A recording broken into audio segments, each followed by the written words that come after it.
अल्लामा Iqbal London में थे तो बेटे ने खत लिखा कि अब्बा जी जरूरत पड़ गई है, मजबूरी आ गई है, कुछ पैसे किसी से उधार ले लूं, जब आप वापस आएंगे तो लौटा दूंगा। तो इकबाल ने अपने बेटे को खत लिखा और उस खत के अंदर एक नज़म लिखी और क्या अंदाज इख्तियार किया, जावेद के नाम उस नज़म का नाम रखा। इकबाल कहने लगे, दियारे इश्क में अपना मकाम पैदा कर,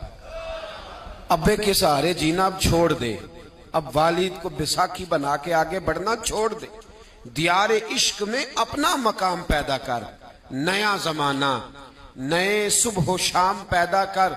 खुदा अगर दिले फितरते शनास करे अता तुझको, सुकूते लाला गुल से कलाम पैदा कर।